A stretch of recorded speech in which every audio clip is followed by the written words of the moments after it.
Hi friends, నేను సంతోష్ కుమార్. ఈ వీడియోలో మన టాపిక్ వచ్చేసరికి 10th క్లాస్ కంప్లీట్ అయిన తర్వాత మోస్ట్లీ చాలామంది స్టూడెంట్స్ పాలిటెక్నిక్ కాలేజెస్లో డిప్లొమా జాయిన్ అవుతూ ఉంటారు. అయితే ఈ వీడియోలో మనము డిప్లొమాకి సంబంధించి మ్యాథమెటిక్స్ సిలబస్ గురించి అయితే ఎక్స్ప్లెయిన్ చేసుకుందాము. దాంతోపాటుగా ఆ సిలబస్ అంటే ఆ మ్యాథమెటిక్స్ మీకు అర్థం అవ్వాలి అంటే మీకు ఫస్ట్లీ ఏ బేసిక్స్ వచ్చి ఉండాలి అనేది కూడా నేను చెప్తానండి. దాంతోపాటుగా డిప్లొమా 3 ఇయర్స్కి సంబంధించి మీరు ఏ గ్రూప్ సెలెక్ట్ చేసుకున్నా కానీ 3 ఇయర్స్కి సంబంధించిన కంప్లీట్ ఇన్ఫర్మేషన్ అయితే మీకు దానికి సంబంధించిన పీడిఎఫ్ అనేది లింక్ ఇస్తాను నేను.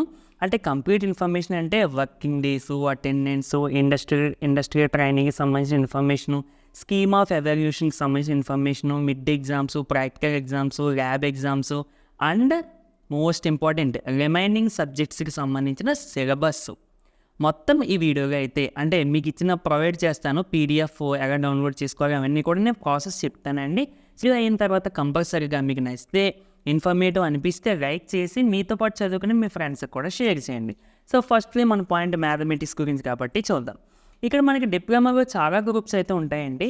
బట్ ఎక్కువగా students computer science groups, ECE, triple E, mechanical, civil, automobile ఈ గ్రూప్స్కి ఎక్కువ మంది జాయిన్ అవుతూ ఉంటారు. ఓకే, మీరు ఏ గ్రూప్ అయినా కానీ దానికి సంబంధించిన సిలబస్ అనేది నేను పీడిఎఫ్ మీకు ఎలా డౌన్లోడ్ చేసుకోవాలని చెప్తాను. సరే, ఇక్కడ మీరు డిప్లొమా ఫస్ట్ ఇయర్లో ఏ గ్రూప్ జాయిన్ అయినా కానీ టోటల్గా మనకి 3 ఇయర్స్ ఉంటుంది కదండి డిప్లొమా. అందులో ఫస్ట్ ఇయర్ మీరు ఏ గ్రూప్ జాయిన్ అయినా కానీ సేమ్ సిలబస్ ఉంటుంది. ప్రతి ఒక్కరికి కూడా కామన్గా సిలబస్. సో అది మనకి ఫస్ట్ ఏంటంటే ఇంజనీరింగ్ మ్యాథమెటిక్స్ 1 అని అంటాం అన్నమాట. ఓకేనా, దాని సిలబస్ ఏంటంటే ఇక్కడ చూడండి, ఇంజనీరింగ్ మ్యాథమెటిక్స్ 1 అని చెప్పి ఉంది కదా. సో ఇది మనకి అంటే ఒక టెక్స్ట్ బుక్ లాంటిది అనుకోండి. ఇప్పుడు మనకి 10th class maths text book ఎలా ఉంటుంది అలాంటిది అనుకోండి. ఇందులో ఉండేటువంటి మనకి చాప్టర్స్ అనుకోండి, లేదంటే కాన్సెప్ట్స్ అనుకోండి, ఏదైనా పర్లేదు, చాప్టర్స్ అనుకోవడమే బెస్ట్. ఇక్కడ చూడండి, algebra, trigonometry, coordinate geometry, differential calculus, applications of derivatives. So మనకి ఇవేమీ అర్థం కావు. 10th క్లాస్లో మనకు ట్రిగ్నోమెట్రీ తప్ప కోఆర్డినేట్ జియోమెట్రీ కొంచెం ఐడియా ఉంటుంది, మిగిలినవి మనకి ఐడియా ఉండదు. సరే, ఇక్కడ దీనికి సంబంధించి ఫస్ట్ ఆల్జీబ్రా అంటే అందులో ఏమేమి ఉంటాయి, functions, partial fractions, matrices and determinants, అలాగే ట్రిగ్నోమెట్రీకి సంబంధించినవి, coordinate geometry, differential calculus, applications of derivatives అని చెప్పి ఇక్కడ మనకి బాక్స్ రూపంగా ఇచ్చారు. అండ్ దాంతోపాటుగా మీకు ఇంకా కొంచెం డెప్త్గా అంటే ఇప్పుడు ఎగ్జాంపుల్గా మనం ఫస్ట్ ఆల్జీబ్రా యూనిట్ 1 తీసుకుంటే ఇందులో మళ్ళీ మీకు కాన్సెప్ట్స్ ఏం నేర్చుకోవాలనేది కూడా ఇచ్చారు చూడండి. ఓకేనా ఫ్రెండ్స్, ఇంకా డెప్త్గా దీని కిందకి ఇచ్చారు. మీరు పీడిఎఫ్ని స్క్రోల్ చేస్తే అంటే పీడిఎఫ్ ఎలా డౌన్లోడ్ చేయాలని నేను చెప్తాను.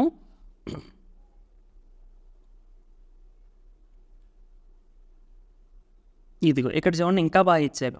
కోర్స్ కంటెంట్ అని చెప్పి ఫంక్షన్స్ అంటే మీరు ఫంక్షన్స్గా ఏం నేర్చుకోవాలి, డెఫినేషన్స్ ఆఫ్ సెట్, ఆర్డర్ పేరు, కార్టీషియన్ ప్రొడక్ట్ ఆఫ్ 2 సెట్స్, ఇవన్నీ ఇలా మీకు చాలా నీట్గా అయితే ఇక్కడ సిలబస్ ఇవ్వడం జరిగింది.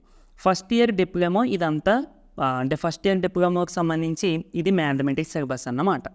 ఇక సెకండ్ ఇయర్ వచ్చేసరికి మీకు ఇయర్ని హాఫ్ చేసి సెమ్ కింద పెడతారనమాట. అంటే 3rd sem, 4th sem 2 sems రాస్తే మీకు ఒక ఇయర్ అయినట్టు.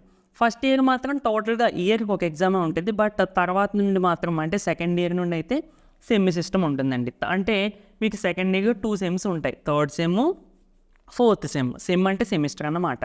నెక్స్ట్ 3rd ఇయర్లో 5th సెమ్ ఉంటుంది. 6th సెమిస్టర్ వచ్చేసరికి మీరు ఇంకా చదవరు. ఇండస్ట్రియల్ ట్రైనింగ్ అని మీరు జాయిన్ అయ్యాక క్లారిటీ వస్తుంది. బేసిక్గా మీరు ఫస్ట్ ఇయర్కి సంబంధించిన ఇన్ఫర్మేషన్ తెలిసింది అనుకోండి, కాలేజ్కి వెళ్ళేసరికి మనకి టీచర్స్ ఎక్స్ప్లెయిన్ చేస్తారు కదా, సో దాన్ని బట్టి మీకు అర్థం అవుతుంది. సరే, ఇదండి మనకి ఫస్ట్ ఇయర్ సిలబస్.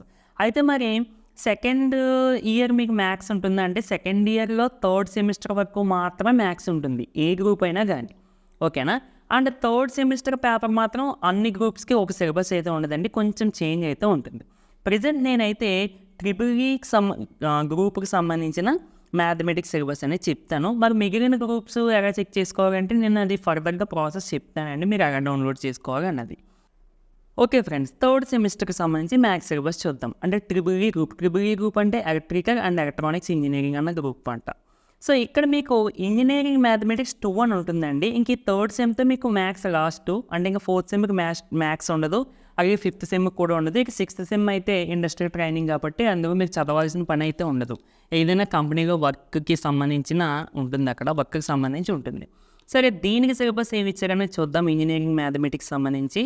సో ఇక్కడ చూడండి, unit 1 indefinite integration, definite integration, applications of definite integrals, differential equations అని చెప్పి మనకి ఇన్ఫర్మేషన్ ఇచ్చారు. సేమ్ ఇందాకలాగే మనకి ఇంకా కొంచెం డెప్త్గా ఏం నేర్చుకోవాలి ఏంటన్నది కూడా ఇక్కడ ఇవ్వడం జరిగింది. ఓకేనా ఫ్రెండ్స్, ఇవన్నీ జస్ట్ మీకు ఒక ఐడియా కోసం అంతే, ఇవేం మీకు అర్థం కావు ఇప్పుడు. ఓకేనా, బట్ మీకు ఒక ఐడియా కోసం అసలు మ్యాథమెటిక్స్ ఎక్కడి వరకు ఉంటుంది, అసలు మేము బేసిక్స్ ఏం నేర్చుకోవాలి అన్న దాని గురించి మీకు జస్ట్ ఒకసారి చూడండి అంతే. ఓకేనా ఫ్రెండ్స్, ఇప్పుడు మన సెకండ్ పాయింట్ ఏంటి ఈ వీడియోలో, ఈ మ్యాథమెటిక్స్ మేము అర్థం చేసుకోవడానికి అంటే మీకు డిప్లొమా ఫస్ట్ ఇయర్ మ్యాథమెటిక్స్ అర్థం అవ్వాలి అంటే బేసిక్స్ ఏం నేర్చుకోవాలి. మీకు ఆటోమేటిక్గా డిప్లొమా ఫస్ట్ ఇయర్ అర్థమైంది అనుకోండి, థర్డ్ సెమిస్టర్ కూడా చాలా ఈజీగా అర్థం అవుతుంది. బట్ మీకు ఫస్ట్ ఇయర్ అర్థం అవ్వాలి అంటే నేను రీసెంట్గా ఇంటర్మీడియట్ మ్యాథ్స్కి సంబంధించి ఒక వీడియో చేశానండి. ఇక్కడ మీకు థంబ్నెయిల్ ప్లే చేస్తాను చూడండి. ఈ వీడియోలో 10th క్లాస్ కంప్లీట్ అయిన తర్వాత ఇంటర్మీడియట్ మ్యాథమెటిక్స్ అర్థం చేసుకోవడం కోసం ఏ బేసిక్స్ నేర్చుకోవాలి అనేది కాన్సెప్ట్.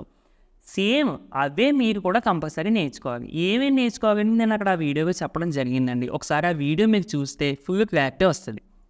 ఓకేనా ఫ్రెండ్స్, సో ఇది మన వీడియోకి సంబంధించి మెయిన్ పాయింట్స్, 2 పాయింట్స్ చెప్పేశాను. ఇక థర్డ్ పాయింట్ వచ్చేసరికి మిగిలిన గ్రూప్స్కి సంబంధించిన పీడిఎఫ్ అనేది అక్కడ డౌన్లోడ్ చేసుకోవాలి.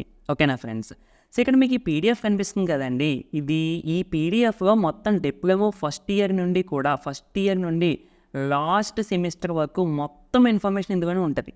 ఓకేనా, ఈ పీడిఎఫ్ ఒక్కటి మీ దగ్గర ఉందంటే మీకు కంప్లీట్ ఇన్ఫర్మేషన్ నేను ఇందాక చెప్పినవి అన్నీ కూడా ఇందులోనే ఉంటాయి. మీరు ఇంకా కొంచెం జాగ్రత్తగా చదివితే ఇంకా మీకు చాలా ఇన్ఫర్మేషన్ అంతా ఇందులోనే ఉంటుంది. ఓకేనా ఫ్రెండ్స్, అంటే సెమిస్టర్ వైజ్ అంతా ఒకసారి చదివేమని కాదు. సరే, ఇప్పుడు మీరు ఏం చేస్తారంటే నేను డిస్క్రిప్షన్లో ఒక లింక్ ఇస్తానండి. ఆ లింక్ ఓపెన్ చేస్తే, ఓకే ఫ్రెండ్స్, నేను డిస్క్రిప్షన్లో ఇచ్చిన లింక్ని మీరు క్లిక్ చేస్తే అది మీకు ఈ పేజ్ ఓపెన్ అవుతుందండి గూగుల్ క్రోమ్లో. ఇక్కడ మీరు ఏం చేస్తారంటే బ్రాంచ్ అని ఉంది కదా, ఈ బ్రాంచ్ దగ్గర మీకు నచ్చిన గ్రూప్, అంటే మీకు జాయిన్ అవ్వాలనుకున్న గ్రూప్ అవ్వచ్చు, మేబీ లేదంటే మీకు తెలుసుకోవాలన్న గ్రూప్ అవ్వచ్చు, ఏ గ్రూప్ కావాలంటే ఆ గ్రూప్ సెలెక్ట్ చేసుకోండి. నేను ఇక్కడ ఏం చేస్తున్నానంటే మెకానికల్ ఇంజనీరింగ్ అని ఉంది కదా, అది సెలెక్ట్ చేసుకున్నాను. అంటే ఎగ్జాంపుల్కి మీకు చెప్పడం కోసం అంతే. ఇక్కడ స్కీమ్ అని ఉంది కదా, ఇందులో ఆల్ అన్నది ఉంచేయండి. అలాగా నెక్స్ట్ సబ్మిట్ కొట్టండి. సబ్మిట్ కొట్టినప్పటికీ ఇక్కడ mechanical engineering C14, C20 mechanical engineering, C23 mechanical engineering అని వచ్చింది కదా, ఇందులో C23 అంటే కరిక్యులం 2023కి సంబంధించిన ఇన్ఫర్మేషన్ అన్నమాట. దీని పక్కన యారో మార్క్ ఉంది కదా, దీన్ని క్లిక్ చేస్తే పీడిఎఫ్ డౌన్లోడ్ అని వస్తుంది కదా. సో ఇదిగా మీకు డౌన్లోడ్ చేసేసుకోండి. డౌన్లోడ్ చేసుకున్న తర్వాత అంటే నార్మల్గా నేను ఎంత పీడిఎఫ్ ఓపెన్ చేశాను కదండి, ఆ విధంగా మీకు ఇలా వచ్చేస్తుంది అన్నమాట. ఓకేనా ఫ్రెండ్స్, అది. సో కొన్ని పీడిఎఫ్స్ అయితే ఎక్కువ డేటా తీసుకుంటాయి. సో దాన్ని బట్టి చూసుకోండి.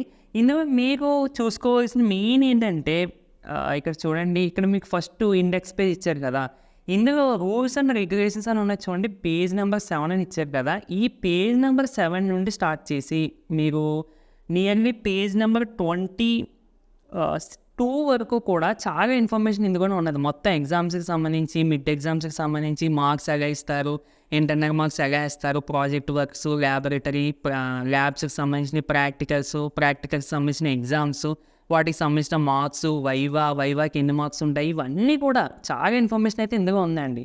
ఓకేనా ఫ్రెండ్స్, సో 7 to 22 పేజెస్లో మొత్తం చాలా ఇన్ఫర్మేషన్ ఉంది. ఇప్పుడు మీకు రిమైనింగ్ సబ్జెక్ట్కి సంబంధించి సిలబస్కి వెళ్ళాలి అంటే ఇక్కడ ఫస్ట్ ఇండెక్స్ పేజ్లో చూడండి, మనకి ఏమి ఇచ్చారు, first year syllabus page number 30గా ఉంది. అలాగే థర్డ్ సెమ్ సిలబస్ 80.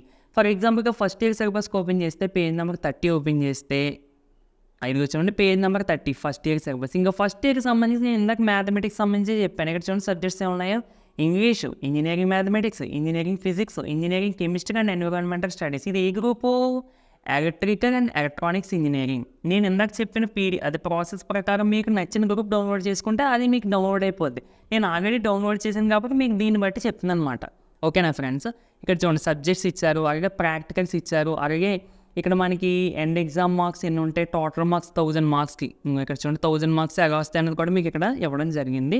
అలాగే ప్రతి సబ్జెక్ట్కి సంబంధించి మనకి సిలబస్ కూడా కొంచెం డెప్త్గా ఇవ్వడం జరిగింది. నేను ఇందాక మ్యాథ్స్కి చూపించినట్టు ఇక్కడ చూడండి learning outcomes, English for employability అని, అంటే ఇలా మనకి సబ్జెక్ట్కి సంబంధించి ఇన్ఫర్మేషన్ కూడా ఇందులో ఇవ్వడం జరిగింది. ఓకేనా ఫ్రెండ్స్, సో టోటల్గా ఇదండి మనకి ఈ పీడిఎఫ్ మీరు డౌన్లోడ్ చేసుకుని మొత్తం కొంచెం టైము దీనికి కేటాయించి కొంచెం చదువుకుని కొంచెం తెలుసుకోండి. అప్పుడు దానికి తగ్గట్టుగా మీకు నచ్చిన గ్రూప్ జాయిన్ అయ్యి జాగ్రత్తగా చదువుకోండి. ఓకేనా ఫ్రెండ్స్, అలాగే నేను దీని ముందు అసలు డిప్లొమాగా ఎన్ని గ్రూప్స్ ఉంటాయి, ఏ గ్రూప్ దేనికి రిలేటెడ్, అండ్ ఏ కాలేజెస్ ఉన్నాయి, ఏ కాలేజెస్ ఏ గ్రూప్స్ ఉన్నాయి అనేది చేశాను. అలాగే దానికన్నా ముందు 10th తర్వాత మనం ఏం సెలెక్ట్ చేసుకోవాలి, పాలిటెక్నిక్ సైడ్ వెళ్ళాలా, అంటే ఎన్ని వేస్ ఉంటాయి, మనకి ఏది సెలెక్ట్ చేసుకుంటే ఫర్దర్గా స్కోప్ ఏముంటుంది అన్నది కూడా నేను చెప్పడం జరిగింది. దయచేసి ఈ 3 వీడియోస్ మీరు చూస్తే కనుక మీకు ఒక మంచి క్లారిటీ అనేది వస్తుంది. ఓకేనా ఫ్రెండ్స్? సో ఇది ఫ్రెండ్స్, వీడియో నచ్చితే తప్పకుండా లైక్ చేయండి. ఇలాంటి మరిన్ని వీడియోస్ కోసం మన ఛానల్ని సబ్స్క్రైబ్ చేసుకొని డైలీ ఫాలో అవ్వడానికి అయితే ట్రై చేయండి. నెక్స్ట్ వీడియోలో మళ్ళీ కలుద్దామండి. Thank you for watching.